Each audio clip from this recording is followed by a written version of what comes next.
Hey, so it's been a long time since I did one of these.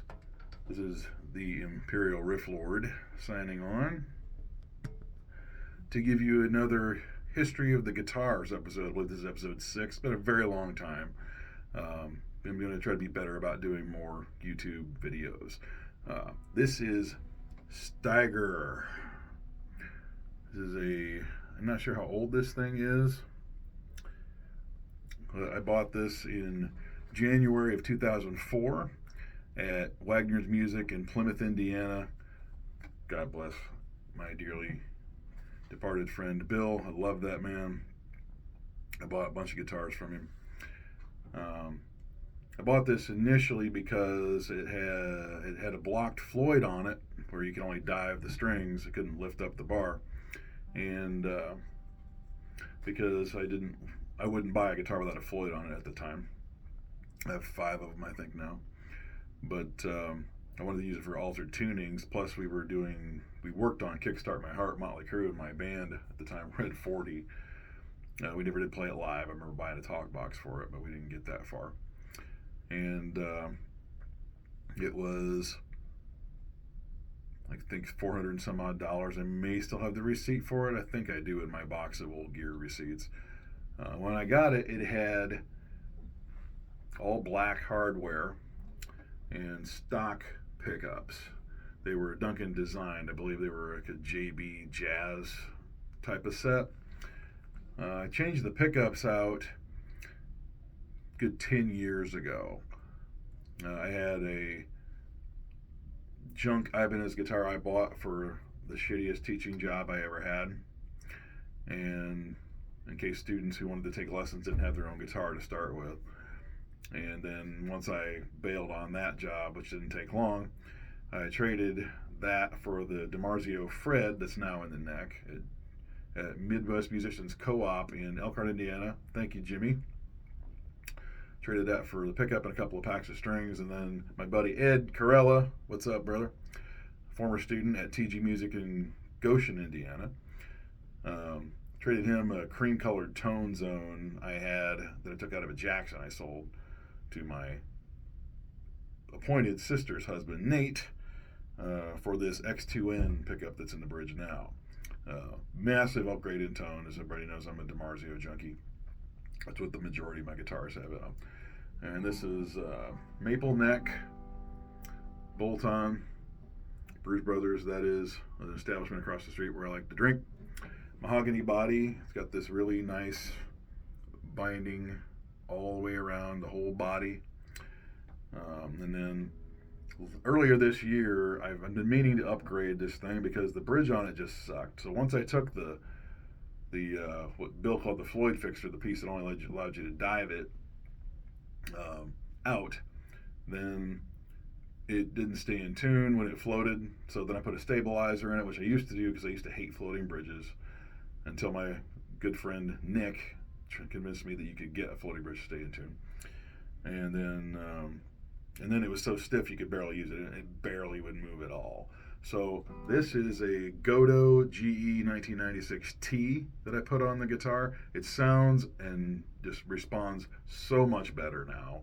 And then, of course, I upgraded the knobs, pickup rings, put all Godo tuners on it, and the nut pads. I painted this gold as well as the switch tip.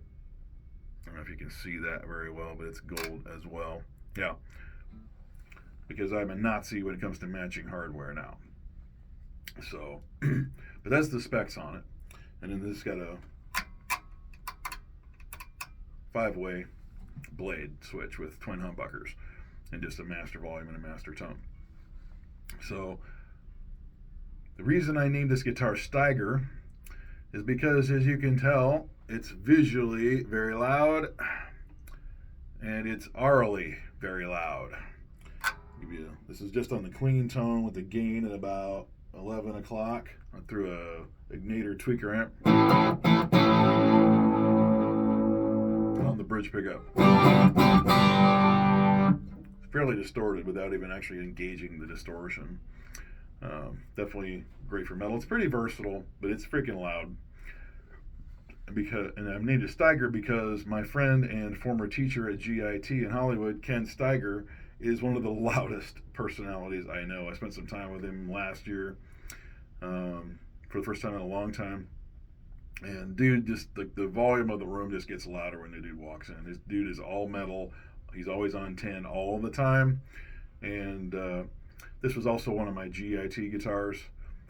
And I only name the guitars after either people I've known or met personally, or like songs that inspire me, or sometimes they have dual meanings, or like one of my guitars named after my brothers, but the family dog, who was my favorite dog ever. That'll be in a future episode.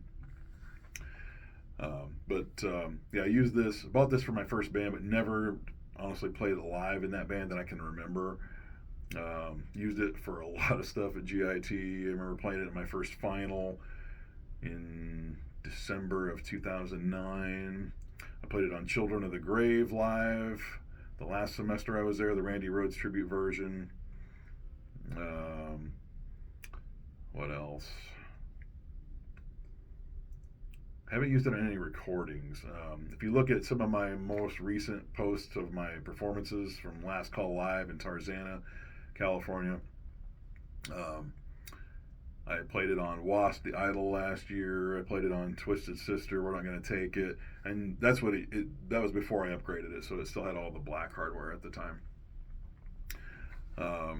But I've had this thing 20 years next month, so, and as most of my guitars look like it's in pristine condition. It looks like I barely play it, but I baby them except for when I play them.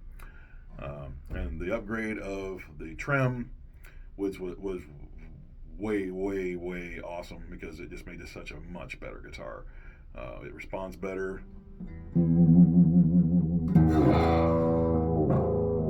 It flutters nice. And then this is the best part of the trem. I don't know if you can see this here, but on the end of where the bar goes in, you can tighten that with an Allen wrench. Yeah, very small Allen wrench. So you can adjust how tightly the bar sits in there. Unlike that stupid design on most Floyds where you got the little cup that screws down onto there. I hate that. It's just because the more you use the bar, the looser it gets, and you got to tighten it again. And I should change them all over to this design sometime. But it's an amazing guitar. It was a great guitar before, and then the pickup upgrade made it better, and now it's an amazing guitar. I don't know what the tech did to it, but it plays better than it ever has. It sounds awesome. It's a lot of fun to play, and I can't put it down now because of the upgraded. I'm assuming the new trem made it sound better too. That because every part of it adds to the tone for us how it sounds the way it does. And I plan on using it on future recordings and gigs when needed, and et cetera, et cetera. But that is episode number 6, Steiger, and look forward to some more of these pretty soon as I make room for more time to do them. I'm not promising when that'll be because I know I did that before, but I'm planning on doing more videos more regularly in the coming short future. So thanks a lot for tuning in. We'll see you next time. Peace out.